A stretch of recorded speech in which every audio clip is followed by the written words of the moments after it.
If you say anything negative about Lionel Messi, the soccer world crucifies you.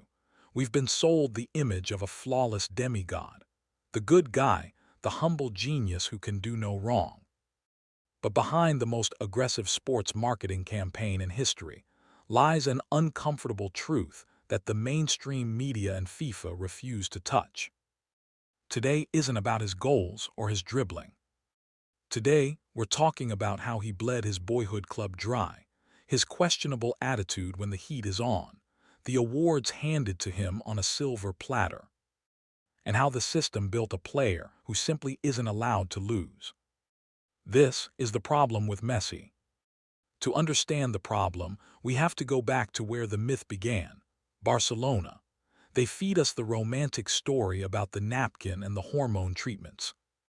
What they don't tell us is how, years later, Messi turned into the locker room's little dictator.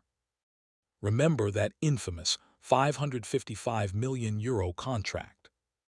While Barcelona was sinking into the worst financial crisis in its modern history, laying off employees and asking other players to take pay cuts, the humble guy was demanding astronomical contract renewals that strangled the club's finances. But the problem wasn't just the money, it was the absolute power. Coaches like Tata Martino hinted at what everyone already knew. Messi called the shots, even more than the president. If you got on his bad side, you didn't play. Just ask Zlatan Ibrahimovic. Just ask Paulo Dybala on the national team. Messi built an ecosystem where he was the sun, and if you stole his spotlight, you were out. When Barcelona finally collapsed and couldn't afford him anymore, the tears at his farewell press conference couldn't hide an irrefutable fact.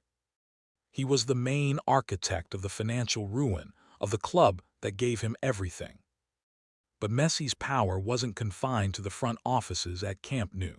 It reached all the way to the headquarters of FIFA and France football. Let's talk about the biggest farce in modern soccer, individual awards. Wesley Sneijder winning the treble and reaching the World Cup final in 2010. Doesn't matter, give it to Messi. Robert Lewandowski shattering every possible record and winning the sextuple. Let's cancel the award in 2020 and hand it to Messi in 2021 for winning a Copa America. Erling Haaland winning the treble in the best league in the world and scoring over 50 goals. 5 penalties in a single tournament, an all-time record. Questionable fouls, minimal contact put under the VAR microscope in Argentina's favor, while identical plays in the opposite box were ignored. Let's not take anything away from his teammates, but the tournament felt scripted so that the Saudi tourism ambassador and star of Qatar-owned PSG could lift the trophy in Doha. Messi's natural talent is undeniable, but his mental toughness is his biggest weakness. When the team is up 3-0 and cruising, he's the greatest. But what happens when things get tough? The whole world has seen it. He drops his head, rubs his face, completely checks out of the game, and worst of all, he walks. While Cristiano Ronaldo was screaming and rallying his teammates when they were down, Messi turned into a ghost. Rome, Anfield, the 8-2 in Lisbon. During the worst humiliations in Champions League history, the so-called greatest of all time was on the pitch, walking around while his team was getting slaughtered. And when he finally stepped out of his comfort zone to join PSG, we saw the reality of a player who wouldn't put in the effort if he wasn't the absolute center of the universe. He dragged himself across the pitches of France, refused to track back on defense, and the Parisian fanbase did something Messi's blind fanboys hate to remember. They booed him. And they were right to do it. Here is the translation for the grand finale of your script. It hits hard, perfectly capturing that provocative YouTube essay style while using native US English phrasing. Today, the problem has evolved. Instead of competing at the highest level in Europe, Messi took the easy way out, the MLS. A retirement league disguised as a competition, where defenders give him a 10-foot cushion out of fear of ending up on his highlight reel. It's turned into a halftime show.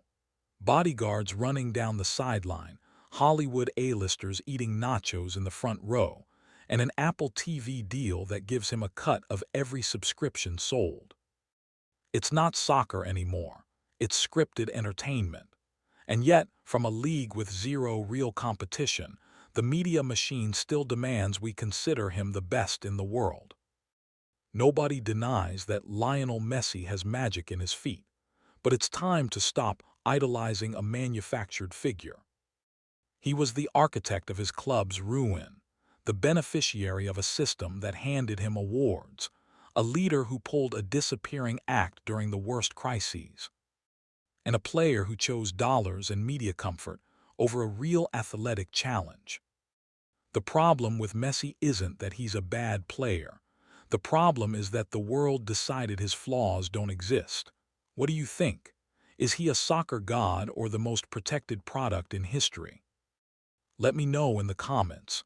And if you're not afraid to go against the grain, hit that subscribe button.